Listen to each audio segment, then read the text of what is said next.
Now let's start working with our Sling model. Sling model is basically the Java class that we can call from our sitely.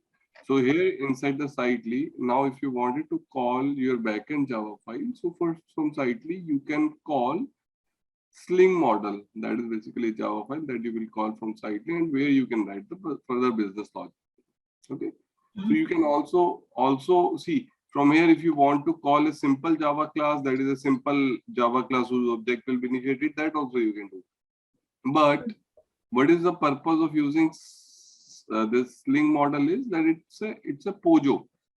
So all the value that you have inside the dialog will automatically get injected inside that POJO. So you do not have to like explicitly write code to read the values that you input inside the dialog and then perform the business logic. But instead of that, all the values from the dialog will get automatically read inside the Sling model because that's a POJO, and then further you can of course write the business logic. Okay, like now we have this property whose name exactly is the first name. So I started with that, like this one was there. So I created, as of now, I just created this sample model. Okay. So first thing to make a Java class Sling model, you have to use @model adaptables is equal to resource.class. Why did we use that is because see, this is my page that has been created. Now, what I'm saying is that over this page, my current resource would be within this page, which is my sample, which is the sample word is my current resource. Okay. So this resource, the values for this resource are over here. So what we need is that these values should get automatically mapped or injected inside this Sling model. So that is why to map all these value with all this property with these values, what we did is we said @model to make it an Sling model, and then we said adaptables is equal to resource.class. So resource.class here it's saying that the current resource, that is this resource, should automatically get adapted or injected into this Sling model. Okay. Now this is a simple Java class, but the time we use this @model, it becomes a Sling model, and then I said adaptable is equal to resource.class, so that the current object, that is this current node, or you can say current resource, should get adapted into this sample model. Now, okay, let me write private string. Okay, what was the property? It was first name. Okay, now this is the property and this is the property. Now, if you want that this value should get automatically injected over here, what you have to do is, it's a simple annotation, that is inject. Okay, if you use the simple annotation, that is inject, and you need to make sure that the name variable that you're using should match exactly with the name over here, the name of the property on this resource. So this is my resource and these are the properties. Now, if you want to inject all these properties into the Sling model, of course, you have to use the same name over here and the annotation inject. Okay, in the same way, if you want to inject last name, then let me say, again, I will do the same. Okay, and I will say @, and this is last name.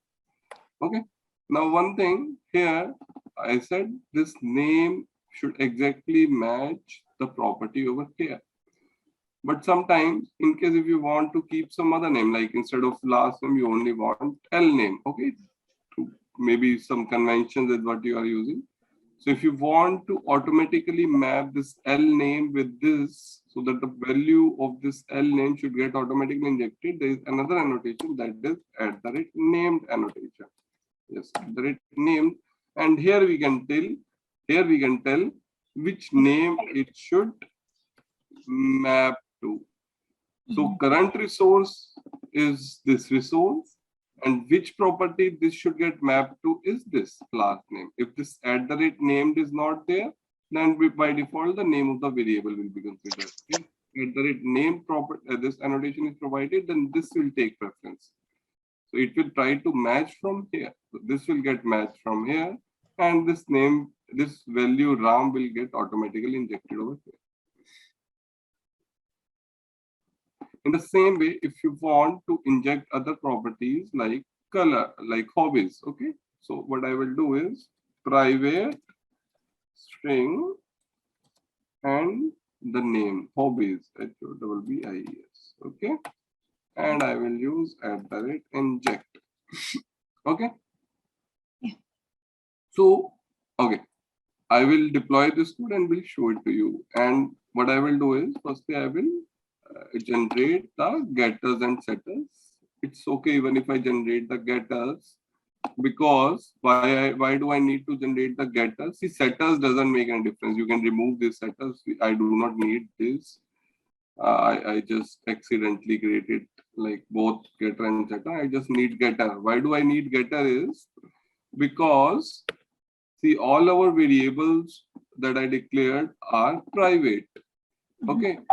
Now, if you need to use or you need to get the values of this inside your Sitely, when you will call this sample model from inside Sitely and you need to use or get the values of this first name or L name, of course, since these are private variable, you cannot get it directly. But for that, then you have, that is why I created this getters method, so that by using this getter method is what is through which you can call your, like, get the values over here and call the sample model.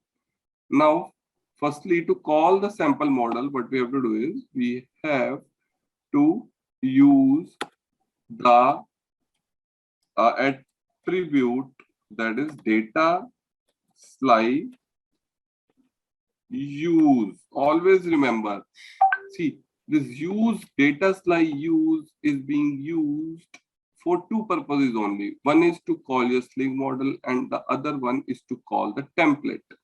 So here to call the template also, so basically what we use is to initiate the object of this template. In the same way, here also, here we were initiating the object of this HTML template, but here we will initiate the object of our Sling model.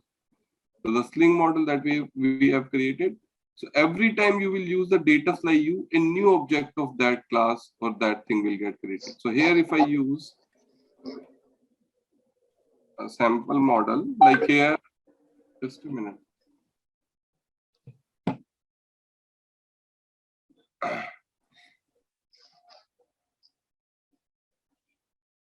Okay, so sample model, and now here, what I will do is I will copy this whole package name over here and then the class name, that is sample model. Okay, so that's what I wrote over here, and I will end this, and all the code will sit below over here. Okay. So what I said is, again, data slide I use to initiate the sample model, that is my Java class or the Sling model, and I receive the object of this inside this instance variable. So this is the instance variable where the object of this will be created. And always remember, every time you will use the data slide a new object of this class will get created. Okay. And the name of the object can be anything, right? These are instance variable. It can be any name. Like if you want to use my model, my model. Okay. It's just instance variable. And then with that we can access the functions like get method. Exactly. All the getter setters that we created. So here let me write getting values. Okay, sorry. Values from Sling model. Okay, and let me put a BR, and then to get the values, what I will do is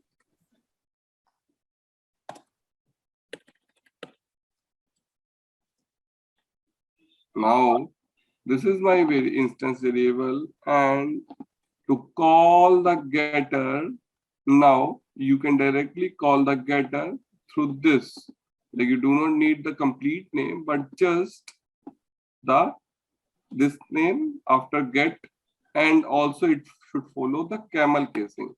So F would be small, and you do not need get. Like here to call this method, basically the get won't be used. It's basically the instance variable name only, like this name only will be used. And F will be small because we follow camel casing. So here in this way it will be called. Similarly, to get the last name again, so first last name. Okay, and for this, we would say this is my L name, and L will be small because L doesn't need to be there. Okay, so this way I created the object of this Sling model and then received the object inside this, and from here I am calling these two methods that is there inside this. And basically it is returning what value will be inputted inside the dialog, and those value will be automatically getting injected. So this is the beauty of Sling model. So all the values or all the properties from the current resource, that is my this resource, always remember the resource is the actual inside the content. So whatever the properties you have over here will get automatically injected inside the Sling model. Yeah.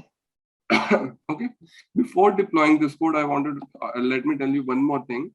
See, when we set @inject, then Sling model will expect that this property should always be there inside your resource. It should always be there. In case if it won't be there, then it will throw an issue. So by default, if you try to inject any property, then it should be there in the current resource. If it's not there, then it will throw an exception. So to make it an optional, to say or to inform Sling model that, okay, don't worry, if the property is not there, then also it's okay. Then for that, you have to use another annotation that is optional. So by using this optional, what we said is, in case if this property is not mandatory, and if this property is not there inside the current resource, don't worry, nothing will break, because I said it's optional. Even if it's found in the current resource, then also it's okay. Then it will get injected. If it's not, then also it's okay. Don't worry, there won't be an exception. Okay. Yeah. So you can use this optional on all, like over here as well, and like on all. But the problem is that if you keep on putting this on all, then consider if there are 50 properties, then you have to place all 50 properties. So there is a shortcut for this, that you can provide this at inside the @model annotation by using default injection strategy. And I said it's optional. Default injection strategy.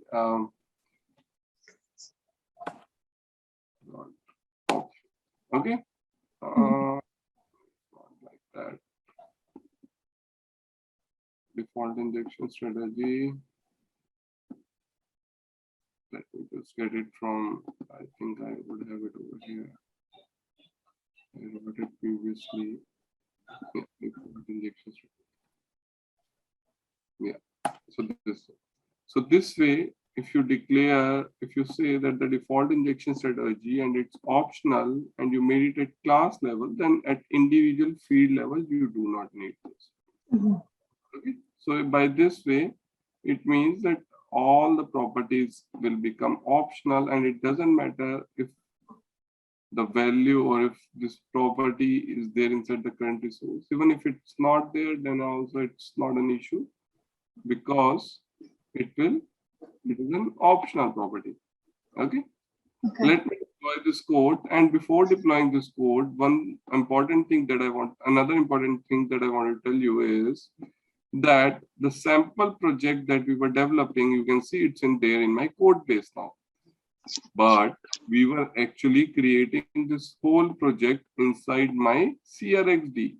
So before starting this session, what I did is I created the package of this. So if you would see over here, what I did is I created the package of this app sample content components sample word, and then I created the project, and then I downloaded it, and then by unzipping it, I installed this inside my repository. code base. Yeah.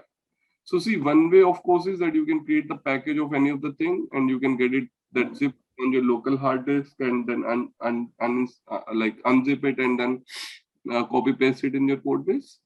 But that is, yes, of course, that's a core solution. That is also acceptable solution. But yeah, there are a lot of plugins also. Like if you're using Eclipse, then in Eclipse would have a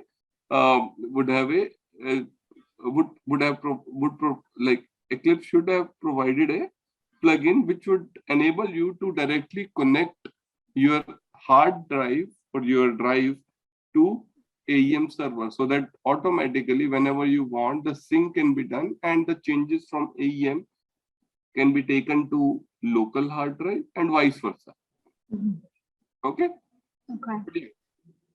How about IntelliJ? Does it have anything? Yes, IntelliJ also have the plugin. So there are a lot of plugins, but I cannot install it over here because this is not an licensed version of IntelliJ. I'm using an unlicensed version, so that is why I cannot install the plugins. But yeah, you can go over here and like you can install the plugins that you wanted. Like, Marketplace, right? Yeah, exactly. There are a lot of plugins that you can, I think, over here help. Yeah, tip of the day, contact support, submit feedback. I think there may be some place where you can install plugins. Here you can, like, let me search. I think it's in this one. You need to open the settings, I think. And then inside settings, there is a plugin.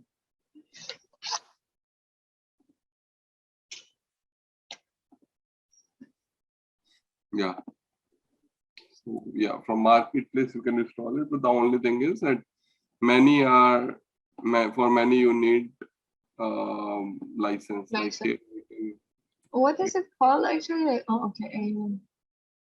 Yeah, like here you have I have already installed it, but yeah, I think it started asking me for yeah yeah. So, yeah, you can see the 30 days trial or buy the plugin.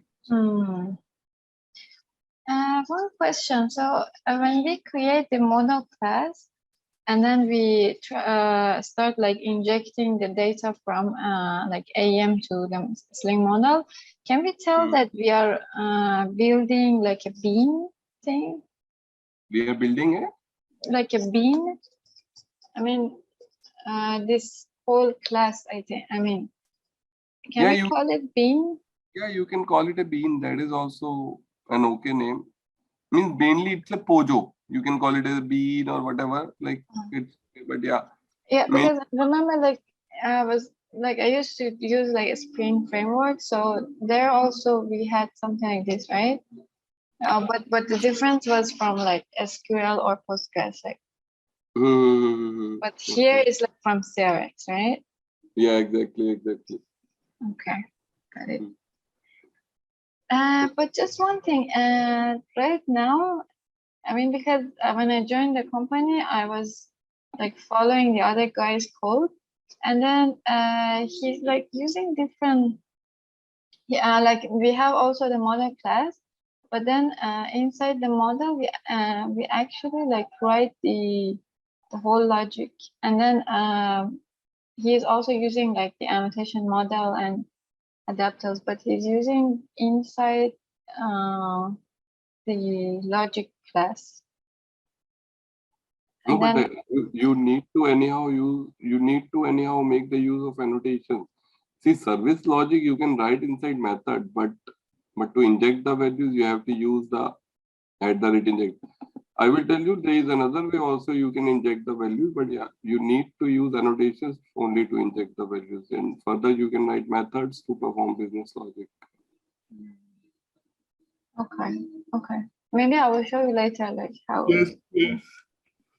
Okay. That will help me. That will help in better understanding. Yeah. Yeah, So yeah. okay. I'll show you end of the class. Yeah. Let me install this. So the simple Maven clean install -p auto install package. Again, it will take some time, but yes.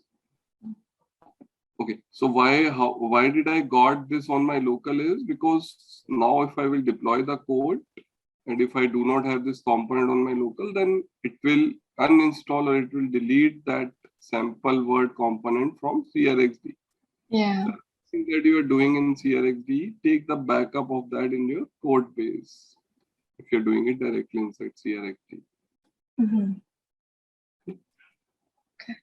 One more thing, like the business logic, you said about business logic. So I will go on that topic, but just to give a brief before starting that topic, a business logic are exactly not written inside Sling model. So Sling models, what we do is see it acts as a layer of abstraction between your front end, that is your Sitely, and your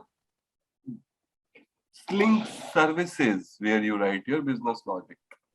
So it acts as a layer of abstraction. So what we do is from Sitely, we call our Sling model, which will receive the inputs through injection. It will receive all the inputs and further it will call Sling services, which will actually do the business logic. So that should be the flow. That should be the pattern in which you should code or work. Because business logic, like if there is a small business logic, then it's okay. You can write it inside the Sling model or in this sample model only. But if it's a complex business logic, like if you need to make an HTTP API call or something like that, or some complex business logic you're performing, then of course from here you should call a Sling service, and Sling service should do the rest. So we will start with the Sling service after this. Once this get deployed and we will see if all our changes are okay, then we will start with the Sling services, and we will discuss what exactly is the purpose of writing a separate Sling services and why cannot we write everything, all the business logic inside the Sling model only. So we will discuss that. Okay, so yes, so it's a bit fast. That's good. So our code has been deployed. That's good. And let me just close this and refresh this. So our code should have been updated by now.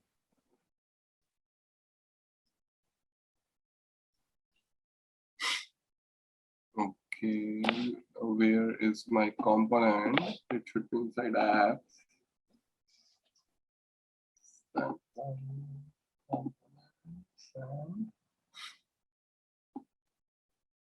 Sample word. I'm just refreshing my page. Okay, yes. So here we can see the values are very well coming up. So if I go and put some more like BR over here again. Okay, and let me just, I think it's still getting deployed. Yeah. Okay. Let me just refresh this back again.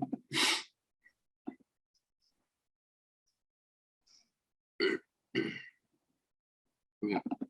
So here, if I put some BR over here, and let me remove this code for now because this is what I'm directly reading. Just I am doing a control X, okay? So now we are sure that it's getting from the Sling model. Yeah, exactly. So here the values are coming from the Sling.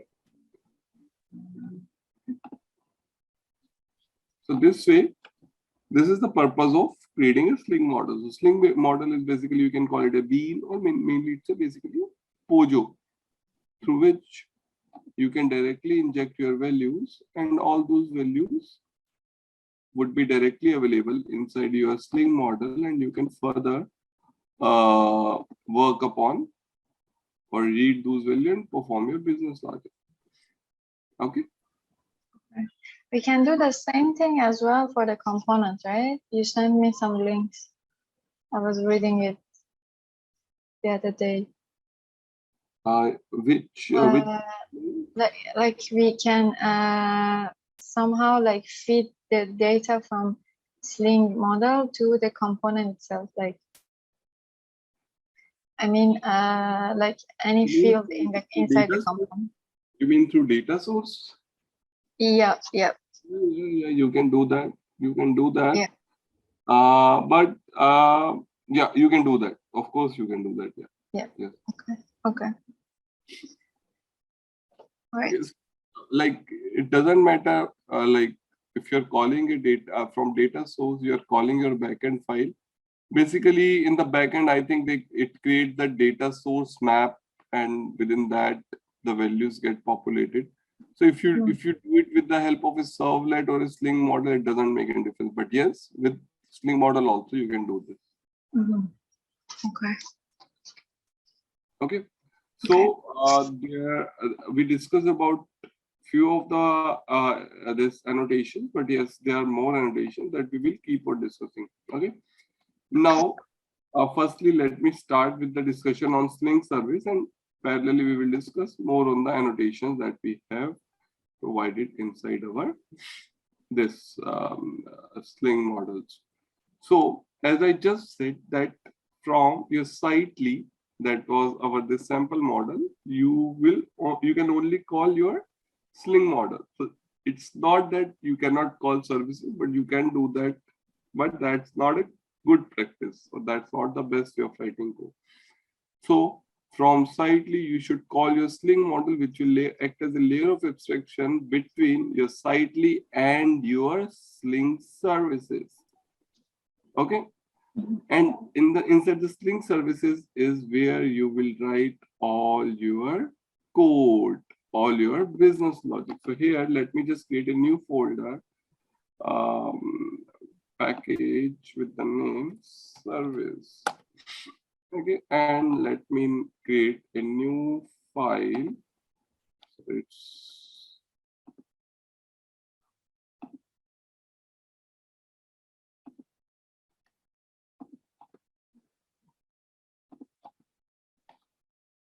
let me create a new Java file, not simple file, and let me name it as sample service. Okay.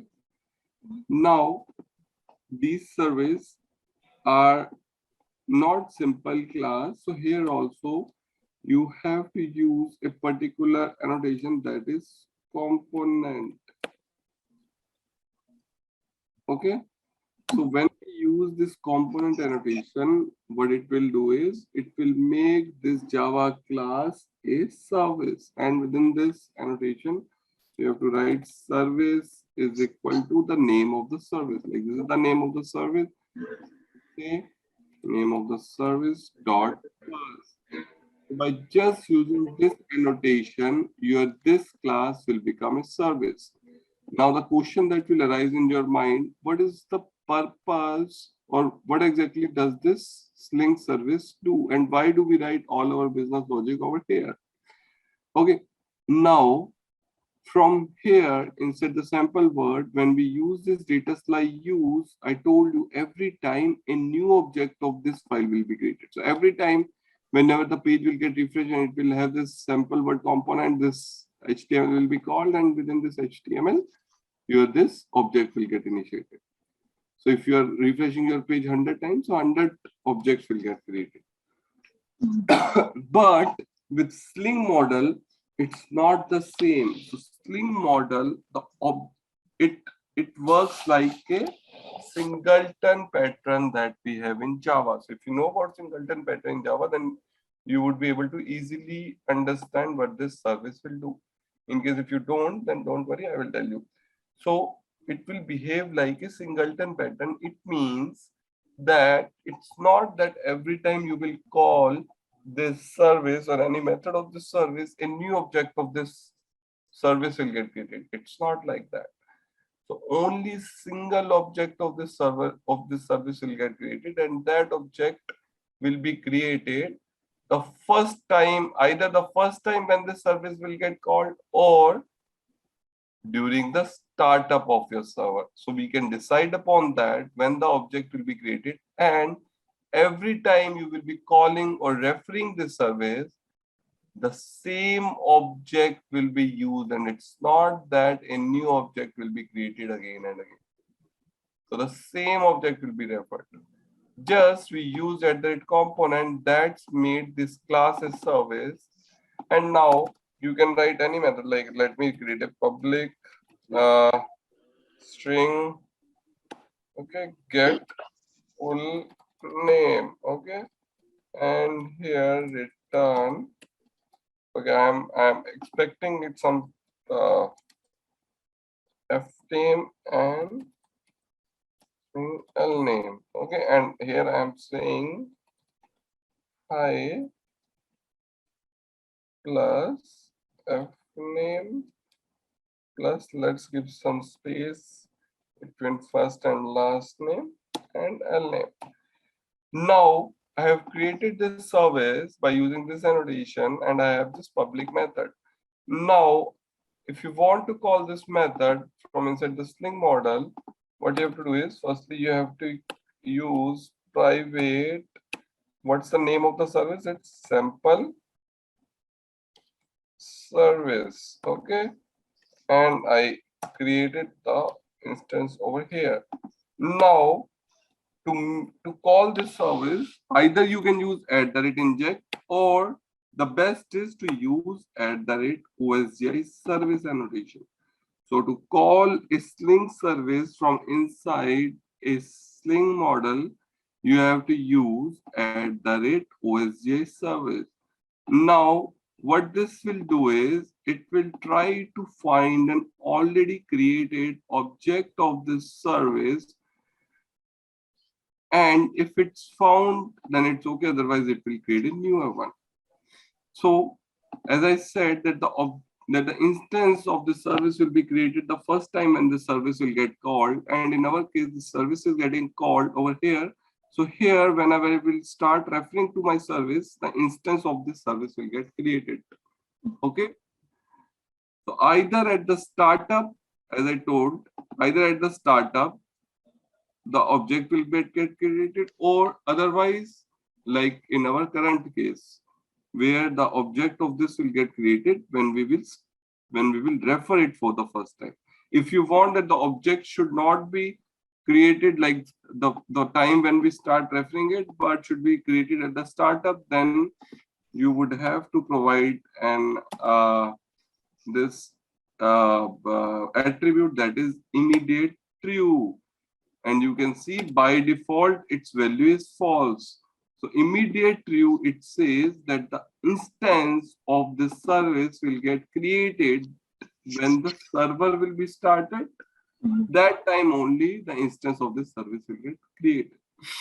And it doesn't matter now how many times you will refer the service. Like here we are referring, not creating the object. Of course, we cannot create the object of a service. It can only be referred.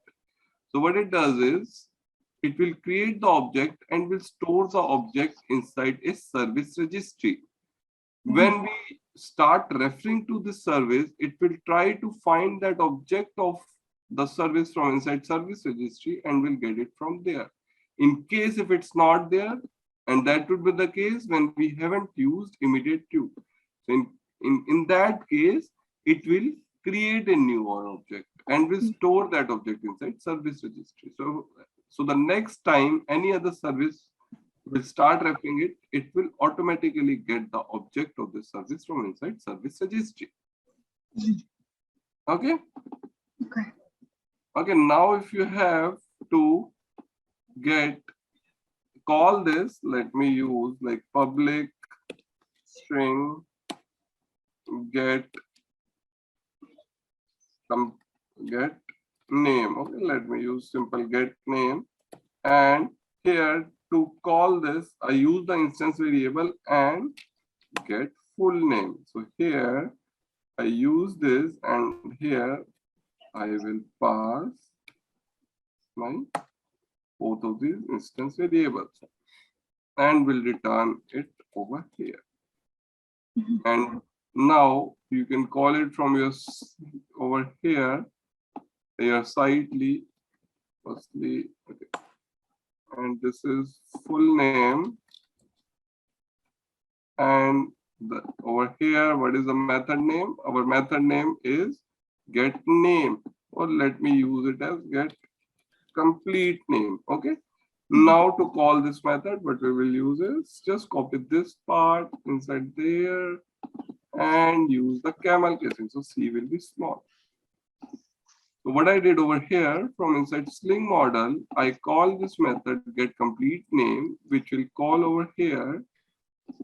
And over here, this instance variable, which is of course not initialized because we cannot initialize the object of Sling services. We called the method of the service by using the method name and pass the variable over here.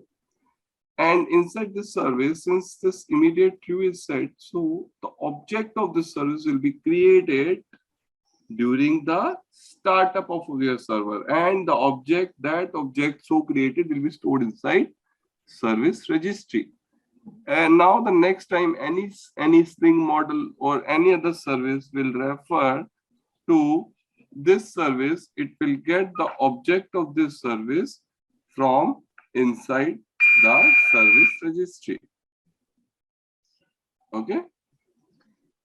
Many times being asked in the interviews, like, why do you use Sling services?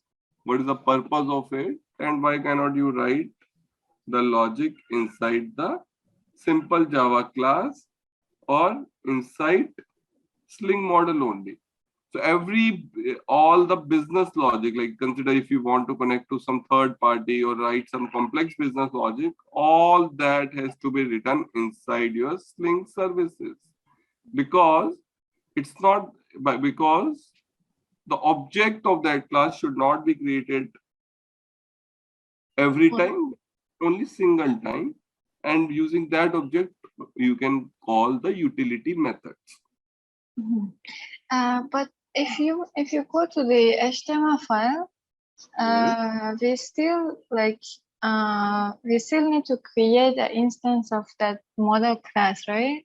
Yes, so model class instance will be created. So whenever you will use data slide use, the instance of the model class will be created. So instance of this will get created.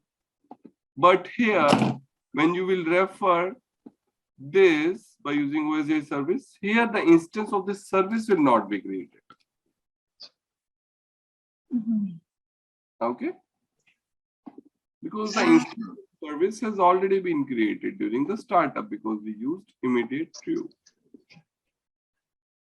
I mean, but still we need to create, because you said that we don't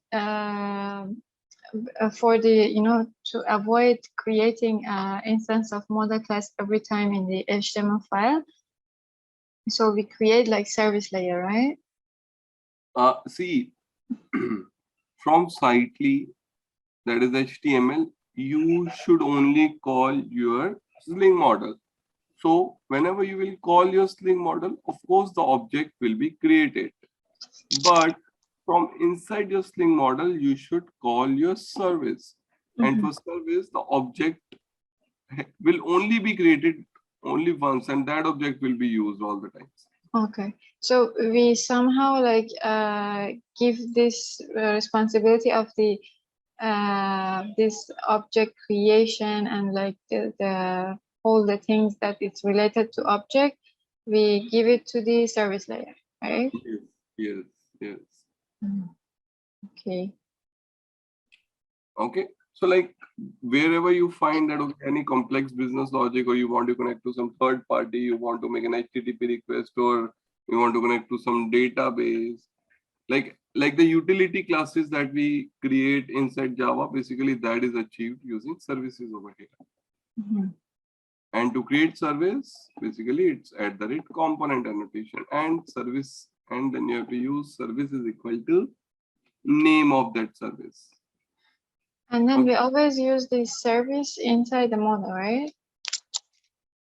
You can even, there were scenarios where you have to call a service from inside another service.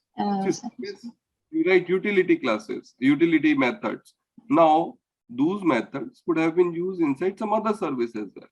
Mhm. Here I have created the sample service. I could have created new sample service, and to refer or to call this sample service from inside that new sample service, or vice versa, you can do that. So from inside a service, you can call another service, but it's only the way in which you call that differs. Like here we used @OSJ service annotation, but in case if you want to call, or first not call, basically you want to refer a service from inside another service, then you have to use @reference annotation that we will discuss later, but it's the annotation name is different.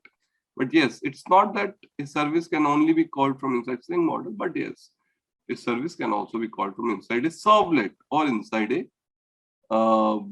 another service. From any other place you can call it. Okay. Okay. Right. Okay. Sorry, can we tell this one like IOC, like you know what's that, like inversion of control in Java in Spring? I am. You can say that, but I am not that much into Spring. I cannot exactly correlate over Yeah. here, but yes, I like somewhere, yes, you are right, but I cannot exactly correlate. Okay. Got it. Okay, so I've started the deployment and it will be completed, maybe. Okay, there are few more things that I wanted to tell you in service, few more annotations mainly. Okay, sorry. Okay, so like you created this method, also like you can create another method. Like let's create another method with the name init. Okay, simple, and let's say I do not do anything, and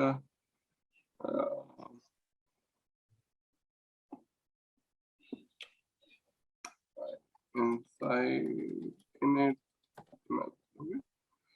Now I just simply created this method, nothing else I'm doing.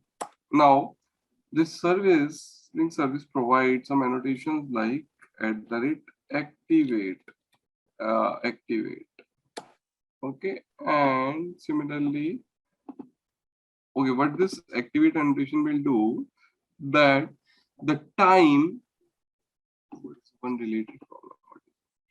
Get full name. One related problem. What is it? Okay, let's ignore this one. Okay, so what's with this is when you use @activate annotation with any method, what will happen is the time the instance of this service will get created, that method will get called, who is annotated with @activate annotation. Okay, so basically, if during initialization of your service, if you want to perform, or if you want to write some logic, consider, okay, let me give you help you with an example. Like let's consider that you want to connect to some database. Okay, now the connection to the database you wanted to be created during the startup of your server, so that the connection is created once, and then that connection can be used at all the times. So what you will do is you will create a service with SQL connection service, And within that, you will write this init method or any method, like method name can be any different, but it will be annotated with @activate. And within that, you will write the logic to achieve or to create the connection to the SQL or MySQL database. So during startup of server only, you have been able to create or to like you have been able to achieve or get the connection to the database. So now the benefit of this is that the time any call or this like the time uh, during runtime, the connection does not has to be created because it has already been created at the startup. So the connection does not need to be created when the user will make a request. So of course it will bring performance improvement to your site. So any code that you want to write or you want to get executed at the startup, that you can write inside @activate method. Okay. Okay. Also, with the same example, like you have created the connection, but now you are stopping your server and you want that the connection should also get destroyed during the stopping, then you have another annotation that is deactivate.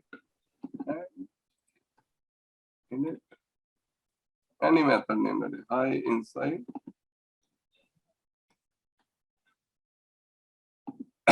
Okay. So when you will use this @deactivate annotation, so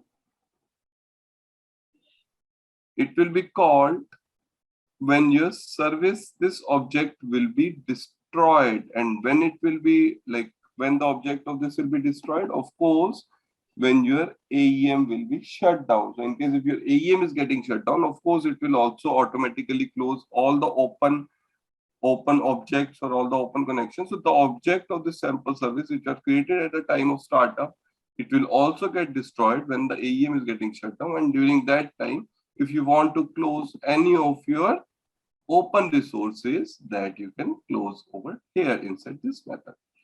Any connection or anything like any buffer or anything, buffer reader or anything you wanted to create at the startup of your server, basically what you can do is you can write a service, and within that you can write the activate method, and then you can within that activate method you can write the logic for that, because the service object will be created at the startup of the server. If you have used immediate true, remember immediate true is you will use if you want the object of your service to be created at the time of startup.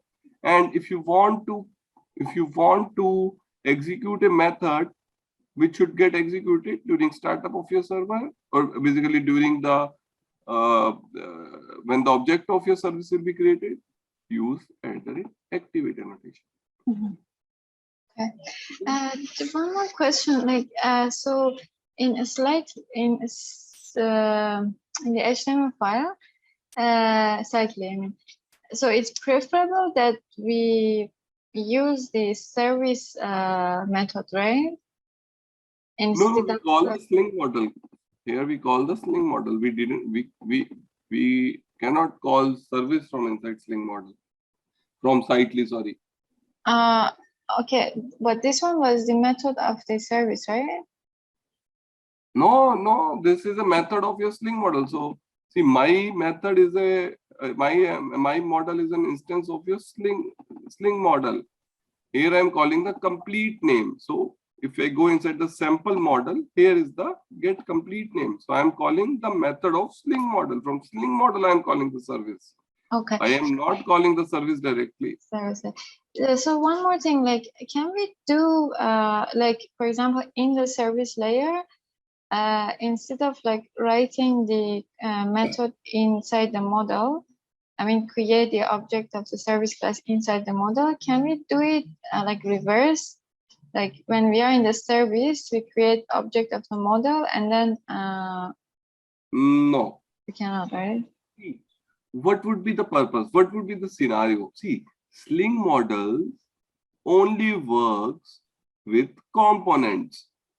So there would not be any scenario where you have to call a service, where you have to call a Sling model from inside a service. Why would you call that thing? Why would you need that thing? Because Sling models are only used for components, from components perspective, so that the value should get automatically injected inside Sling model. Why would you need to call a Sling model from inside a service? Okay, there is no need of that, and also it's not even possible. Okay. Okay. Got it. Yeah. So basically, Sling model, any simple business logic you can write, but not complex. And also, it acts as a layer of abstraction between your front end and your business logic, like this. So this Sling model acts as a layer of abstraction because the request will come from Sitely, that is our front end. The request will come over here, and then it will communicate the request to your service. To the service. Yeah. Okay. Okay. Yeah. So yeah. Got it. So remember, we use @ component. Service is equal to the name of the service. Also, sometime it is being said, or it is called as a best practice, but I don't consider it as a best practice. It is being said that you create this class and have an interface for this, and let that interface communicate with your Sling model. Okay. And then we have like something like service implementation, right?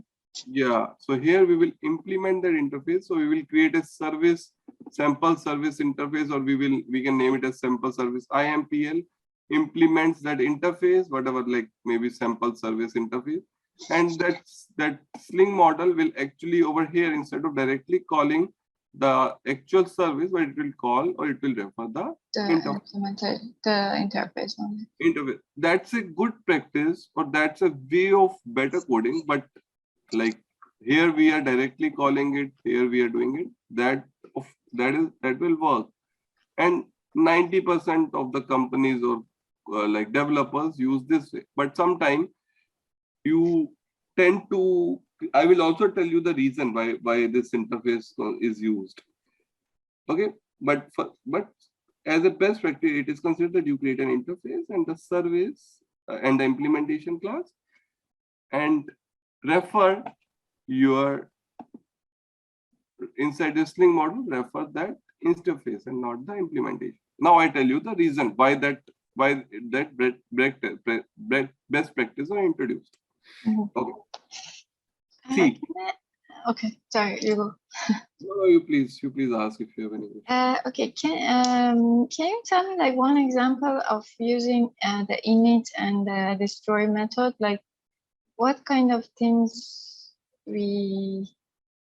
what kind of functions or like logics we use for like in the init functions mostly? So as I told you, like consider if you have to create a connection to some third party or to your database.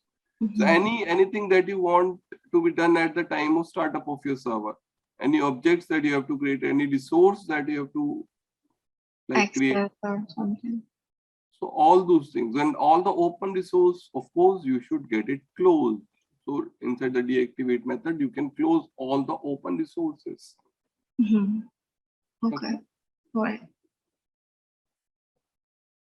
Now, the reason behind having an interface is, consider if you have multiple repositories in your code base, like one is common repositories and there is one your project-based repository. Now, in these scenarios where you have multiple repositories, in these sort of scenarios, this interface things will come into action, where the implementation class will sit inside the common, like the common repository, and the interface is what you will create inside the project-related repository. So in project-related repository, you will create all your components, and that component can call your service by using that interface. Got the reason? Should I tell you again? No, I got it. Yeah. You got it? Yep. Okay. That's great. So that is the main reason why we make the use of this. like in the interface, mostly we put all the functions without the implementation. Without the implementation. So we And then, define. yeah, like I remember like I used to read about this one, the Spring thing.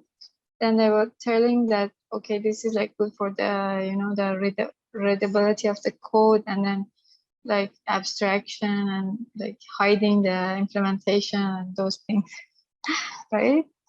Yeah, yeah. Is that okay? Yeah. Okay. So we use this get full name. Let's see if it's working well. Let me just refresh this screen over here. And I think the BRs, the new line characters, I think I can place it back over here, and over here. And let me just do a control X over here. So then this complete name is what I'm calling the Sling model. From Sling model, the service will get called, and let's see if it is working fine or not. And this text, yeah, you can see, hi Rajaram. So this hi Rajaram is what is coming from, sorry, not the, yeah, so over here. So hi, and the first name and the last. Yeah. Okay. I will also show you this activate method, how those are getting printed. Like I will show it to you when we will discuss the logging logger, because I will print these things inside the log files. Okay. Okay. Any questions, any doubts till now? So far it's okay. Just one more question. So this, can we call it like the service layer? It's like a controller, right? Like manipulation of the data. Is it? Yes. Okay. All right. Got it. Yeah. So.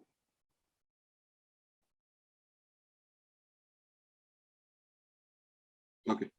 Let's start with our. Let's start and let's see if we can complete that today with the concept of run modes. Okay. Do you have an idea about run modes? Run modes? No. No, actually. Okay, that's good. If you have not, then you can, like, you will get it from now. You will get it now. So consider a scenario that will help you next, like knowing the reason. You have your lower environment, like dev environment, then you have QA, then you have a UAT server, and then you have prod server. Now, how, like, okay, now you want to know, you want to execute a code only on lower environment and not on production. Or consider that there is an endpoint that you wanted to connect to, which has some credentials as well to connect to. Now that credentials differs from prod to your lower environment. Okay, of course that would be the case. Now, how in your code would you identify that is this a prod environment, or is this some QA or UAT environment? So how would you identify that? So to overcome or to provide the solution for this, Adobe or AEM, what they does is you introduce the concept of run mode. So by run modes, what they did is they give a unique name, or not a unique name, but yes, they give a name to your servers. So like, even you can give the names to your author, a different name to your author and a publisher server. So basically, whenever you start a server, you can give the name, or basically that name is the run mode. You can give that name or that run mode to your server. That will help you to uniquely identify that server. So basically, any name you can give, like I can give my name, or I can give your name, or anyone's name, or sample as a name, or any name is what we can give to the server at the time of startup, and that name will help it in uniquely identifying. So like if we have our QA, or if we have our lower environment, that is QA and prod, then one name that we can give to our environment, which is our prod environment, is production. And the lower environment, we can give it a name as QA or lower. And then while running the code base, we can get to know from some out-of-box API whether like the name that we gave to that environment. And by using that name, we can execute those different sets of code. You got the understanding what is the purpose of run mode?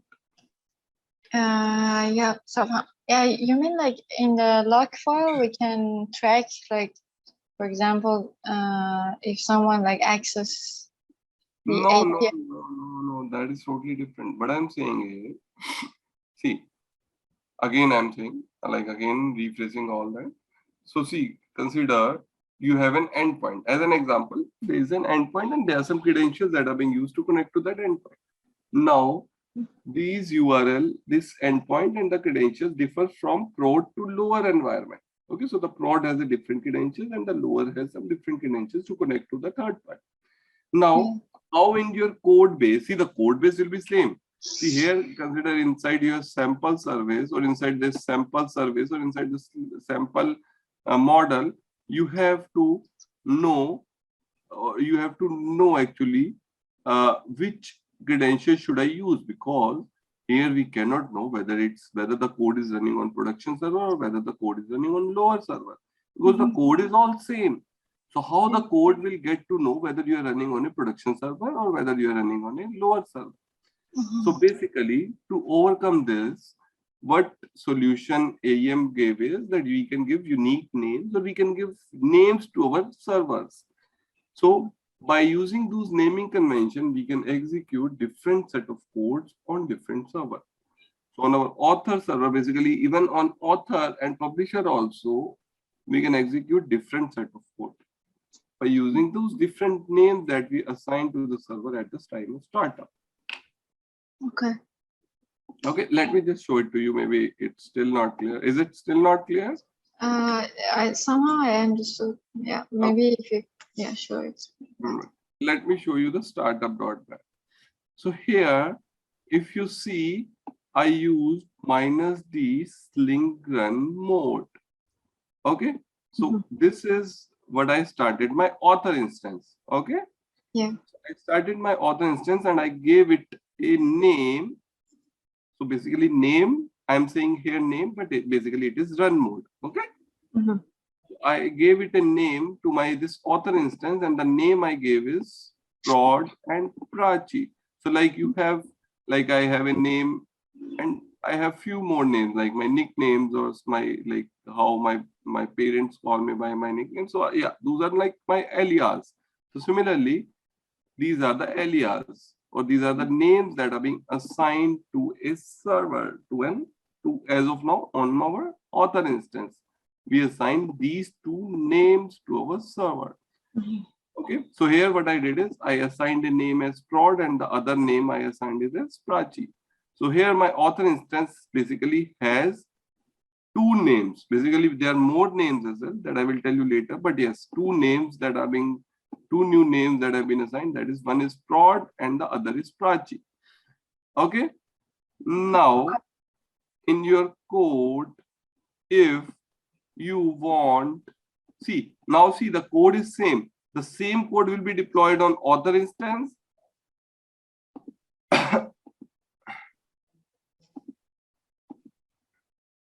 Where is that time? So that is lost. Okay.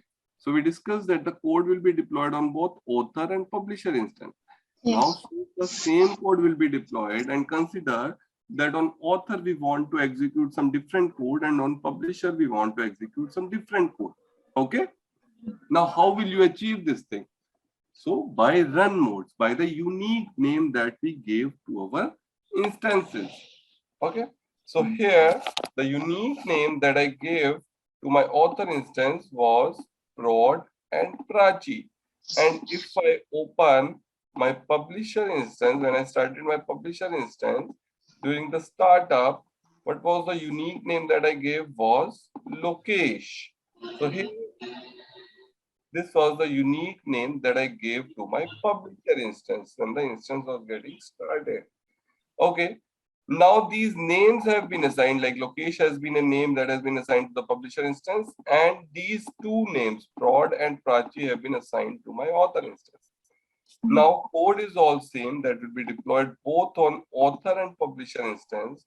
If you want to execute different set of code on your author, on your publisher instance, so you will use these names or these run modes to execute different set of code on author and publisher instance. Now, the requirement here is that in our code, let's say in our sample model, how will you identify that whether it's an author, that is, if it's a prod or prachi, or sorry, if it's a prod or prachi, or if it's a Lokesh, because these are the names that we have given to our instance. So Lokesh is a name that we have given to our publisher instance, and these are the two names that we have given to our author instance. So now in our code, we have to identify whether it's a prod or prachi, like any name, prod or prachi. I'm not saying and. Either, see, your name can be multiple. Your friends call you with a different name. Your family calls you with a different name. And of course, your original name may be different. So, yeah. So here, prod and prachi are two names. You can either call it with prod and either call it with prachi. Similarly, I gave the name as Lokesh over here. You can give any number of names to your instance. There is no limit on that. Okay, just put a comma and write whatever name you want. Now, the problem sits in our code now. The code part we have resolved that. From code level, how will we identify what is the name? Because see, the same code will run on our author and will run on our publisher. Now, how will we identify that the name is prod or prachi, or that the name is Lokesh? So, like this, we created our custom service in the same way AEM provides its out-of-box service that is called as Sling setting service. So this Sling setting service is an is an out-of service provided by AEM, which helps in identifying the run mode or the name of our instance. Okay, so like if I put public, okay, get run mode, and here I set Sling setting service dot get run modes. So here I will get all the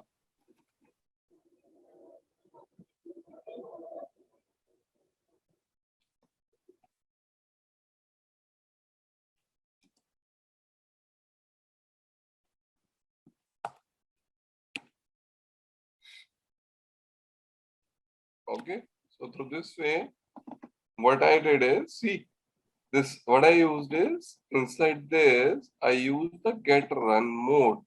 So this method, since any number of names can be assigned to your instance, so that is why it returns you a set, because there will be multiple.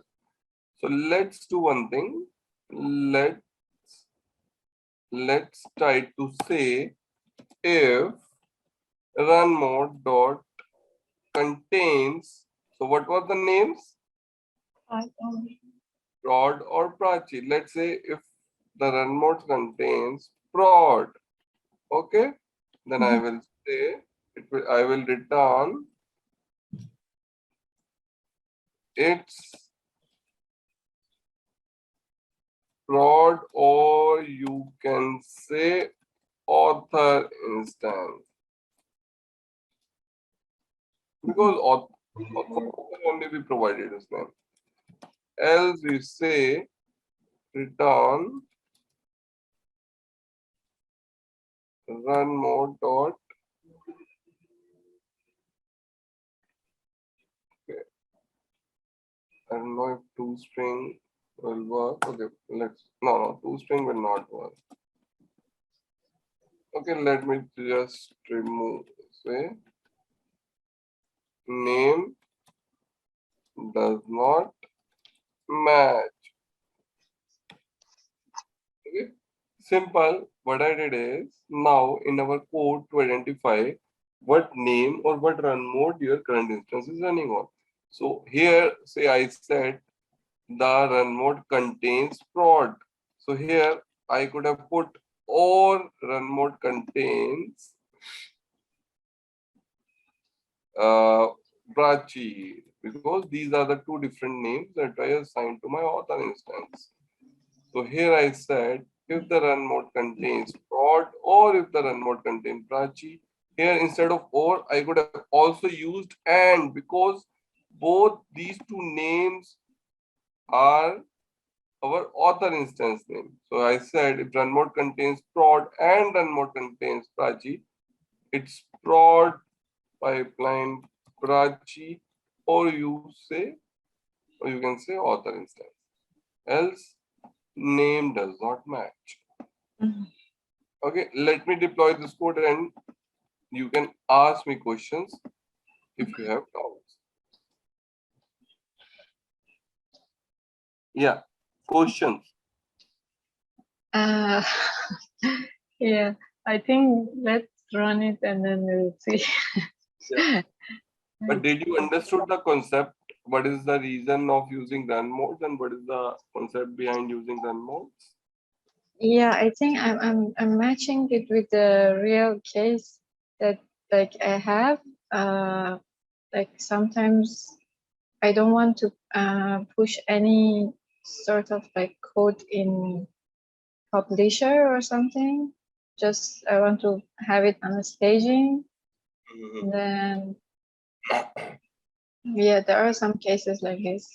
Yes. So if you do not want to execute, or if you want to execute a different code base on your publisher and different on author, or maybe on prod, you want to different execute different set of code. So you can assign a name to your prod instance and assign a name to your lower instance, and then you can execute a different set of code on different instances based upon their run mode or on their name.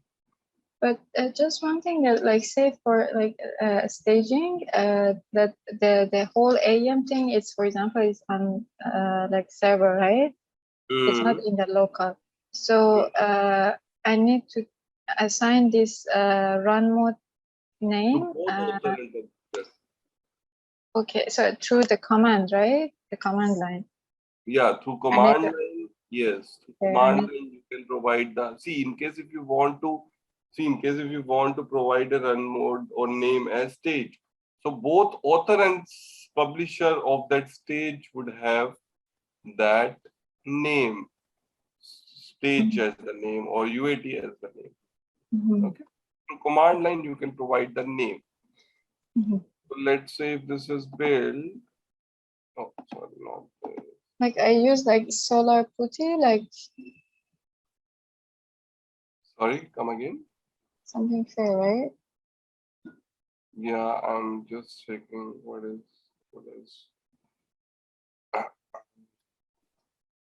where did it fail inside core?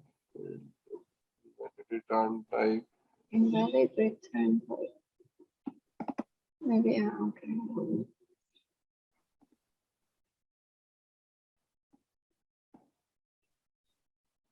Inside core? Okay, I think I made some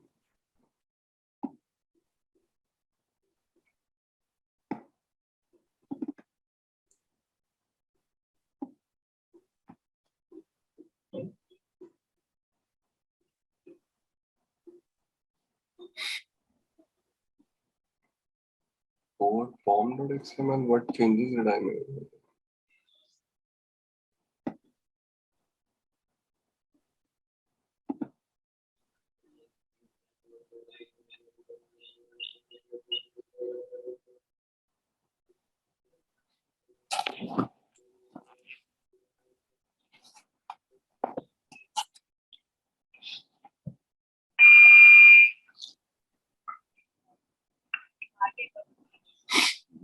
Just a minute. What is this issue? I'm just checking.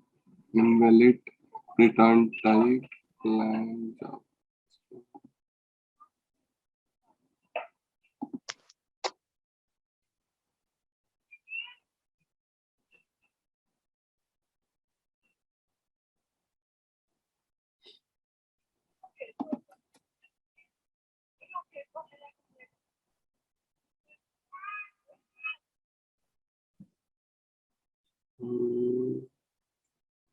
What it is throwing.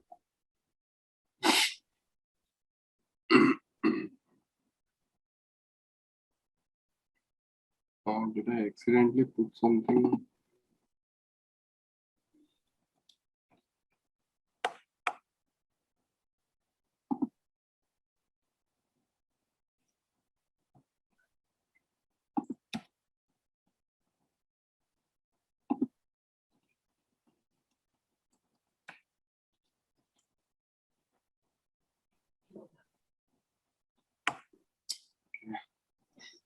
Yeah. So you have some question? Yeah, you can please ask. Yeah, like I was telling, like because I use like Solar Putty to access the like server. So I need to go to the there's another. Wait, what is this server game? Okay. What is this?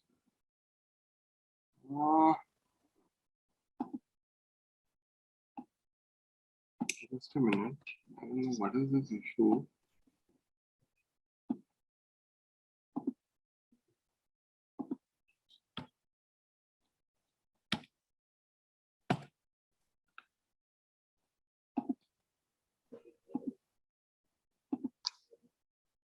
Just a minute. Maybe the return type cannot be streamed for that. No, but I'm returning string. Then I am returning string. No, I mean like generally for this one. No. It's a simple method.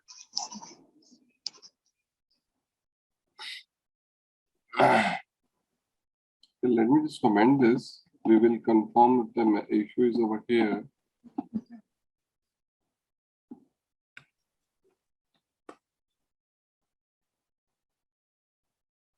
Yeah, you were asking something.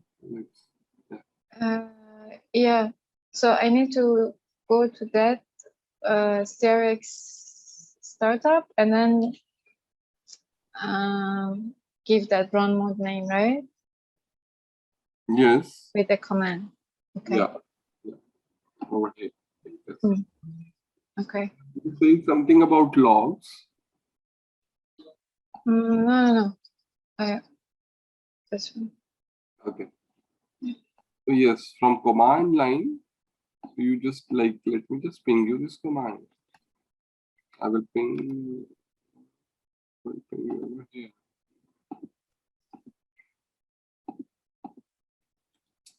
By using this parameter -d minus the sling run mode, you can provide the run mode names, or basically you can call it as names. Let's see if our build is successful. Yeah, it's still failing. There is some other issue actually.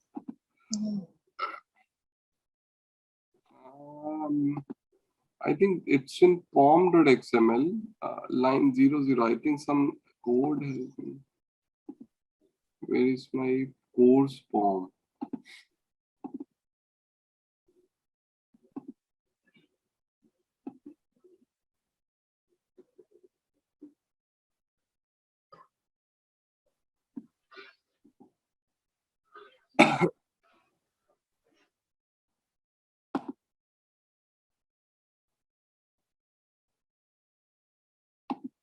There's no change in this. Invalid return type. I think it's over there.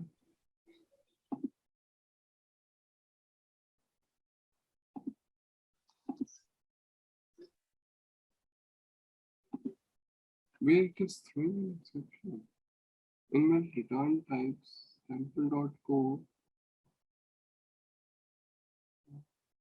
Inside the pom, invalid return type. Translation.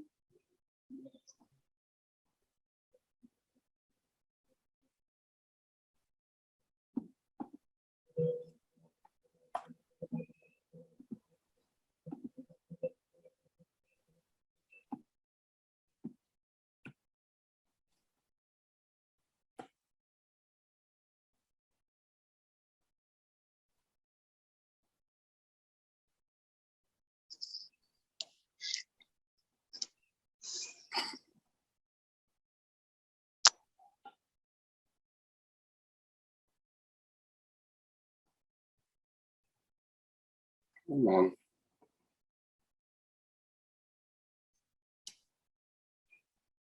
Stating that no translation found for macro component group name. That is just a Oh, that's warning. a warning. Right? Mhm.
Okay, just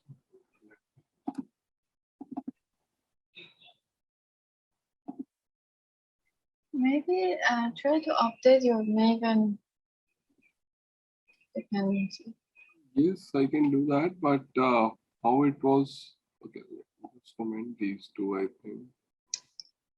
Okay, yeah, this is the issue. Yeah, it should be void actually.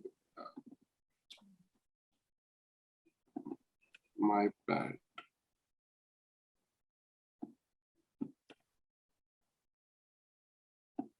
Okay, my bad. And over here, let's revert everything. Okay. And let's now see. I hope things.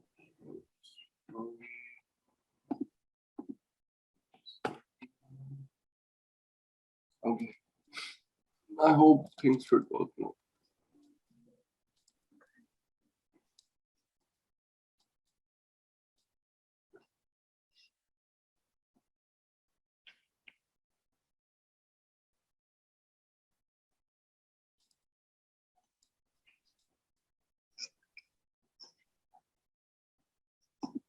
Okay, let me hide this. And let's see if our deployment is going good. Yes, it's going good now. Yeah, so that was the issue.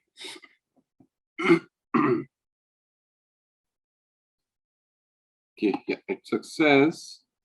And let me just refresh it back.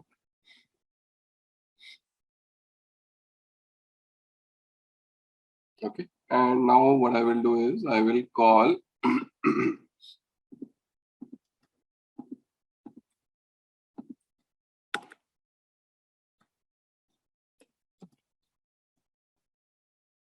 so the name is again same. It's my model dot. What was the name of the method? It was Full. It was run mode. Sorry.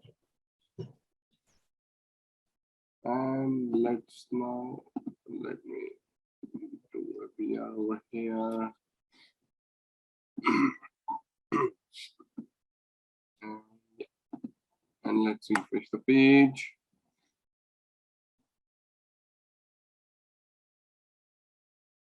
Yeah, you can see run mode, it's prod or prachi, or you can say author instance. So it went inside my if condition. Sorry, it went. Yeah. So it went inside my if condition because the run modes were both prod and prachi. Okay. Yeah. So you can execute different set of code for different instances. Like here I would have said if, else if run mode contains, what was the run mode for? Publish. It was Lokesh. That's what the name that I gave. Yeah. Over here. So the publish I gave the name as Lokesh. So here I could have said it's mine. It's mine publish instance. Okay. Yeah. Make sense? Yeah. So we can give different names to different instances or same name to multiple instances. And through that way, like here I give the name as prod or prachi to my author instance, but the same name I could have given to my publisher instance. And then Okay. the Lokesh will come up when you try to install the package to the publisher instance, right? Yes. So if we will run the same code on publisher instance, then this else if will get executed. Yeah. Okay. Okay. Okay. Right. So this publisher will get executed. Okay. Now, few things regarding run modes, and then we will wrap up this session for today, and we'll wrap up with the run modes. These run modes that we provide by using this -d Sling run modes are custom run modes, and they can be added or removed at any time by just stopping and restarting the server. So what I mean is that I can stop my server now, and before I restart, I can update my startup script. And here, if I want to add any new name and remove any existing name, I can do that. So if you want to remove Prachi, and here, if you want to add your name or do anything with any current these run modes, you can do that. So any name can be added or removed just by, again, stopping and restarting the server. Then only it will take the change. Okay? Yeah. Next important thing, when you are giving the run modes or name to your instances, like you gave the name to author instance, these two, as I said, that these names can be added or removed anytime, but these were custom run modes that you created. But AEM internally also gives name to its instances. Okay, so it's an author instance. Since it's an author instance, so it by default it gets a name that is author, and you started as a publisher instance, so by default it get a name or run mode that is publisher. So now your publish instance not only has a name Lokesh, but it has two names, that is publish and Lokesh. Similarly, your author instance has three names, that is author, prod, and publish, prachi. Okay. Now, another important thing is here the custom names you can add or remove at any time, but not the AEM provided one. So since the name is author, you cannot change or you cannot give it a name publish. So that is not at all possible. Similarly, since it's a publish, and if you want to give it a name author, you cannot do it. So the way how you will give it a name, consider it's a publish. Of course, it's a publish instance. And now if you want to give it a name author, how will you give it a name author? By updating the name inside the jar. Like here, jar name you will update from publish to author. That's what you will do. Am I right? Yes. But never ever do this thing. If you will change the name of an author to publish, or from of publish to author, then your instance will get corrupted. Yeah. So never ever do this thing. Never ever change the run mode from author to publish and from publish to author. You can change, add, or like here the name run mode, custom run mode name is Lokesh. You can give this name over here as well to your author instance. Or you can remove, add, you can do anything with the custom run modes. That's not an issue with AEM. But the out of box names you cannot change.